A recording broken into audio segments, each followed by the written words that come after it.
going? I wanted to speak today about something that I heard on YouTube a couple of weeks back, and it put me in mind of something that a person said to me a few years ago now. The reason it put me in mind of that was that both people used the same word, and that word was weird. Before we get into that, I'd just like to remind you about our new membership channel. We've got our 4th upload that's just gone up, and we're filming the 5th one this morning at class. At the moment we're working through this series on striking to the body. We're looking at some different punching methods, we're looking at footwork, we're putting in some nice movement drills. If you'd like to get access to that and all of our future instructional content, then just press the join button. That will give you the full details of how you can become a member of our new online community. So some years back I was teaching at a multi-style event. It was a very nice day with some great people, and one guy there came up to me. I guess he saw the logo on my shirt or something, and he said to me, Systema, you do all that weird breathing stuff, don't you? And I think I was just getting ready to teach my session or whatever it was, so I just sort of said, oh yeah, that's right, and then went off to do my thing. Didn't really give it a lot of thought at the time. And then just recently on YouTube I was listening to a discussion between some people, and Systema sort of came up out of the blue in the middle of it, and the person there said they do all that weird wavy stuff with the action. It seems you have to do the action when you say that. And it put me immediately in mind of that earlier comment, weird breathing. Weird breathing and weird wavy movement. Now, when it comes to breathing, I don't know about you, but I'm breathing in or I'm breathing out. And there might be a shorter or longer gap in between, but that's pretty much it, really. I'm not sure how weird breathing can get. I guess maybe if people say they're breathing in through their ears or something, maybe. I mean, there are certainly different types of visualization you can do with breathing. There's certainly things like selective tension exercises you can do with breathing, and as we know, breathing is a great way to regulate our psychological and emotional state. But I'm not really sure that any of that classifies as weird.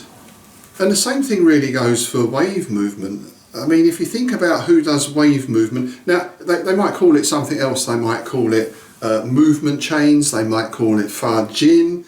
There's probably all sorts of names for it. But the basic idea of moving with this sort of wave method is almost so common as to be, again, totally unremarkable and unweird to me. Golfers, tennis players, all sorts of athletes, martial artists, dancers, all sorts of people are using this type of wave movement or variations of it. Now, granted, we might have seen some people using it in a very exaggerated, perhaps not a very refined or useful way, but nonetheless, as with the breathing, wave movement seems to me quite a normal and natural thing.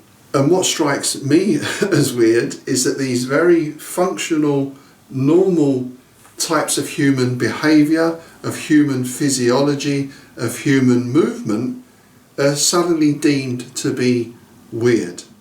Now, this could be for a couple of reasons. I think a lot of the time people don't realise how much we're conditioned by tension.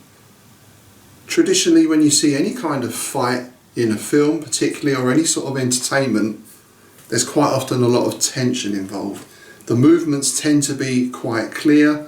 They might be bigger movements, they might be smaller movements, but of course the aim is entertainment, so people want to see a struggle, people want to see a fight, people want to see what's happening. If you have a whole film where the protagonist just sort of goes and you don't really see what's going on, people will probably say that's unrealistic, which is quite an irony when you think about it. So I think that's one aspect. People are conditioned to see a lot of tension, particularly when it comes to martial arts and fighting.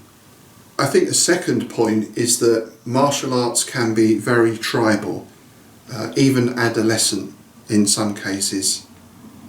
People strongly identify with the school they go to. They're very keen to fit in with the uniform, what they do in class, the types of behaviour. even the types of tattoo they get perhaps. There's a very strong peer pressure to fit in with the group. And for some people that's a big attraction of why they might go to a certain place, right? So of course anything that doesn't fit into the particular box of that style or school might be held up for ridicule or contempt or question and so on. And in some cases that can even be encouraged by the instructor.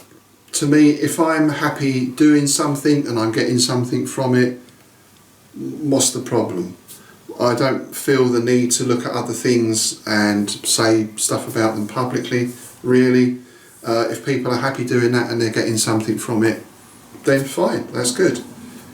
That to me denotes a level of insecurity perhaps.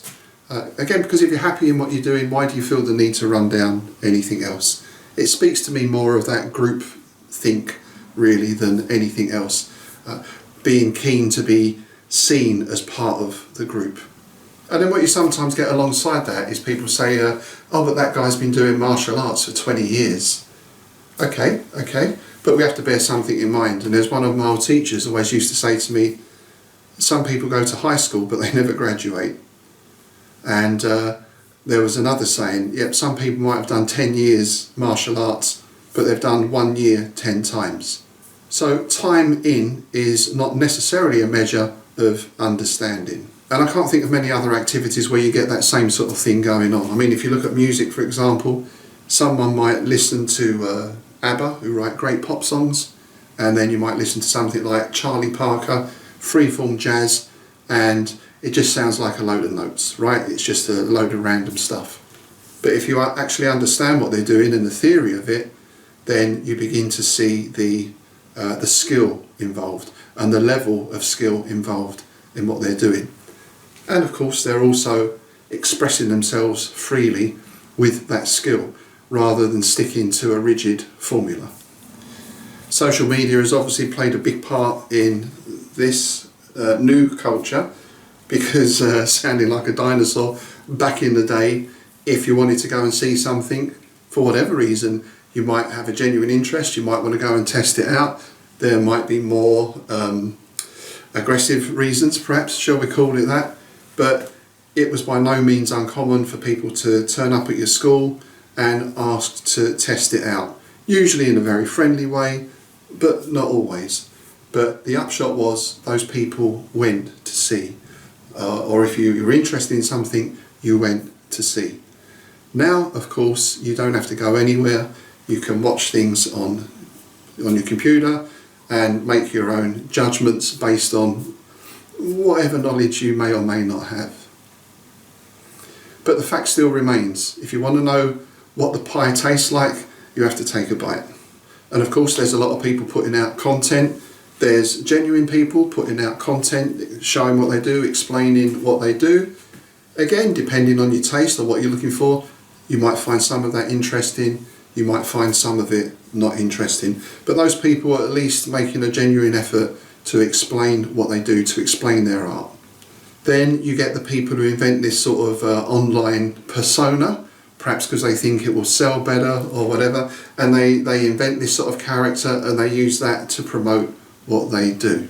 That also can be quite a successful way to get ahead in martial arts these days. And I can think, I'm sure you can, of a couple of examples of people who have huge YouTube followings, absolutely huge, through presenting their material in a very specific way. But then there's the other method. If you really want to make money out of martial arts these days, you don't even have to do martial arts. You just set up a YouTube channel and you poach bits of other people's uploads and you take the rise out of them. And we've seen quite a few of those. And again, some of those can be very successful, with huge amount of subscribers and viewers. It's very rare, if ever, that you see the people who run those channels put their own instructional material out. And I have to say, in the few cases where they do, you can see why. So it's very easy to judge sometimes, but very few of those people actually want to be judged themselves. And why should they? Because they can make a nice living just off the back of other people's work. And of course the answer remains again, if you want to go and test something, go and test it.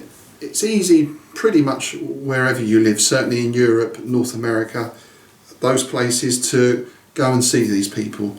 most big name teachers are travelling around or will start travelling around again. So it's not difficult to find these people. Again, I compare that to back in the day when I first started martial arts. I think there was 2 books in the library, one on karate, one on judo, and that was pretty much it. You know, so you really had to search stuff out.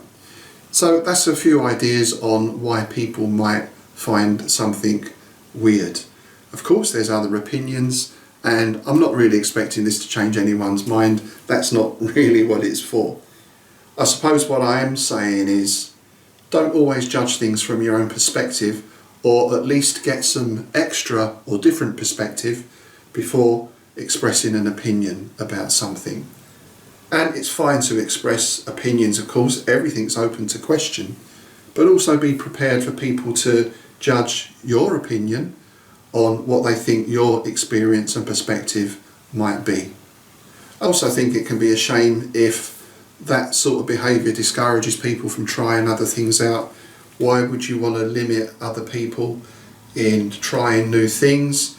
Unless, of course, we come back to the idea of protecting the rice bowl and you want to keep all your students close in, not really let them see anything else. I guess that could be an issue. But my idea about teaching is to open people up to experiences rather than close them down.